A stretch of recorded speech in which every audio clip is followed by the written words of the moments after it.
My fellow Americans, thank you for sharing your time with me tonight. The subject I want to discuss with you, peace and national security, is both timely and important. Timely because I've reached a decision which offers a new hope for our children in the 21st century. Let me share with you a vision of the future which offers hope. It is that we embark on a program to counter the awesome Soviet missile threat with measures that are defensive.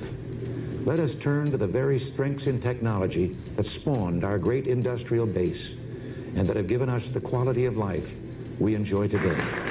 When it comes to defending America, it is not enough to merely have an American presence in space. We must have American dominance in space. So important. Very importantly, I'm hereby directing the Department of Defense and Pentagon to immediately begin the process necessary to establish a Space Force as the sixth branch of the armed forces. That's a big statement. Hey guys, welcome back, and here today with another Black Project rundown. It's your boy Kegs.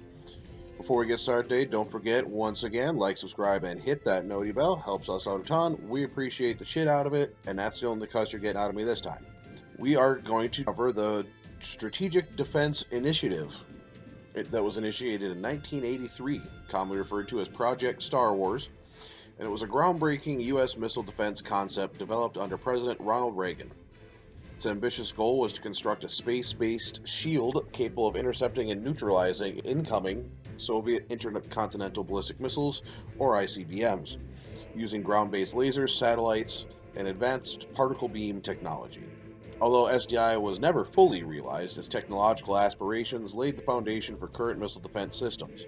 Today, under new geopolitical pressures, namely threats from North Korea, China, and emerging hypersonic missile technologies, the conceptual framework of SDI has been revived in modern U.S. defense strategies with emphasis on space-based sensors, directed energy weapons, and rapid response interceptors. By the early 1980s, the Cold War had intensified, and mutual assured destruction remained a strategic doctrine guiding U.S.-Soviet nuclear relations. In response to the growing threat of Soviet nuclear missile capabilities, President Reagan proposed a visionary and controversial defense program that sought to make nuclear weapons impotent and obsolete. On March 23, 1983, Reagan delivered a televised address announcing the Strategic Defense Initiative, calling for the development of space and ground-based systems to defend the U.S. from nuclear attack without relying solely on deterrence through retaliation. SDI was managed by the Strategic Defense Initiative Organization and involved multiple defense contractors and scientific institutions.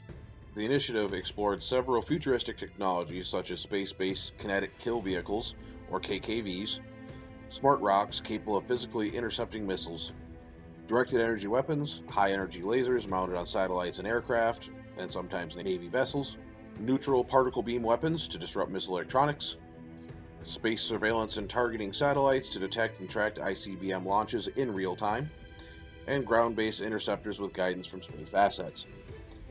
The long-term goal was to integrate these technologies into a layered defense system capable of intercepting missiles during boost, mid-course, and terminal phases of flight.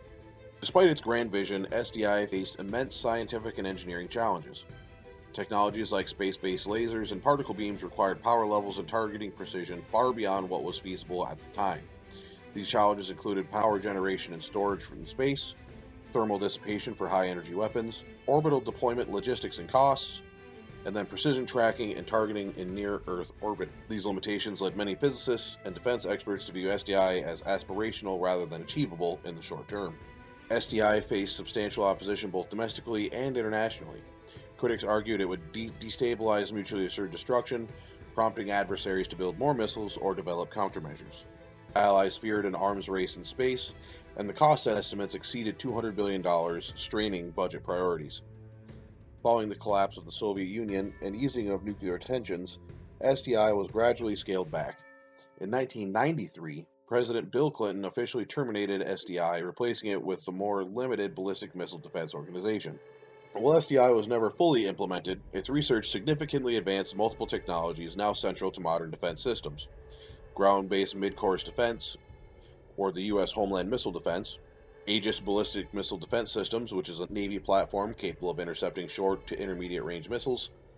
THAAD, which stood for Terminal High Altitude Area Defense, which intercepts missiles in their terminal flight phase. Directed energy weapons, examples of this would be laser-based systems for drones and ships. Space-based sensors, early warning systems now integrated into NORAD and the Space Force, and many of today's active missile defense architectures are scaled-down or re-engineered versions of SDI concepts. The 2019 establishment of the United States Space Force marked a renewed focus on space as a warfighting domain.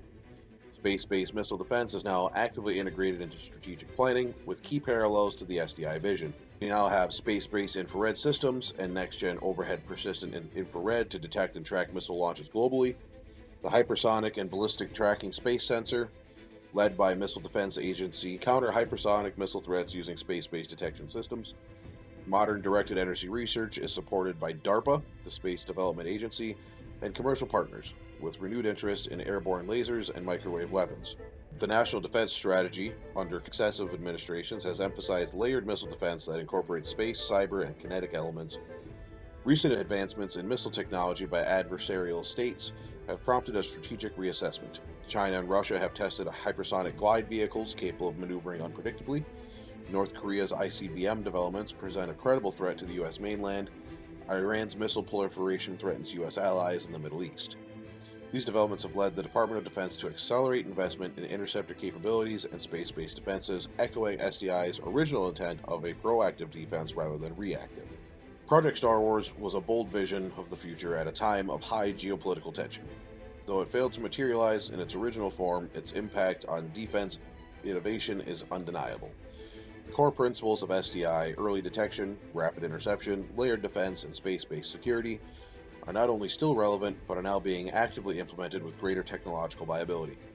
As international threats evolve and new domains of conflict emerge, the re-implementation of SDI's core vision, now driven by the Space Force and modern defense agencies, represent a strategic return to Reagan-era ideals, but with 21st century tools. And that is a quick rundown of Project Star Wars. Thank you again, everyone. If you made it this far into the video, please don't forget, like, subscribe, and hit that noti bell. We love it. Makes us feel good about ourselves. And with that, we'll catch you next time.